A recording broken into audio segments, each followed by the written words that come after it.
আসসালামু আলাইকুম রহমতুল্লাহি বরকাত। বন্ধুগণ, আশা করি সবাই ভালো আছেন। বন্ধুগণ, আজকে একটা মাস্টার বেডরুমের পাইপ বোর্ড ফিটিং করব এবং কি আপনাদের সামনে তুলে ধরব যে এই কাজটা কিভাবে করতে হয় বা কিভাবে করতেছি আমি।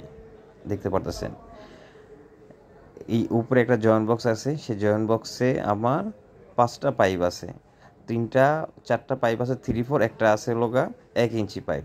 এই জয়েন্ট বক্সটা কাজটা করার পরে পাইপটা সুন্দরভাবে যে তার উপর সিলিংতে যে তার নামানো আছে, সে যে তার সুন্দরভাবে বাইন্ডিং করে ভিতরে জয়েন্ট বক্সের ভিতরে প্লাস্টার যেন সমস্যা যেন না হয়, এই জন্য সুন্দরভাবে ভাঁজ করে জয়েন্ট বক্সের ভিতরে রেখে দিতে হবে।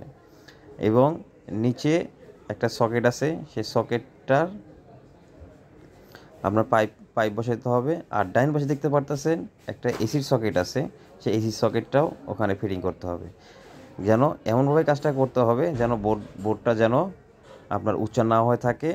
উঁচা হয়ে থাকলে প্লাস্টারের সমস্যা করবে, প্লাস্টারের সমস্যা হলে পরে আবার বোর্ডটা খুলে আবার লাগাতে হবে। যেন এই কাজটা যেন না হয়, এই জন্য সুন্দরভাবে দক্ষতার সহিত কাজটা লাগাইতে হবে এবং কি লেভেলিং করে রাখতে হবে যেন বেকার তারা যেন না থাকে।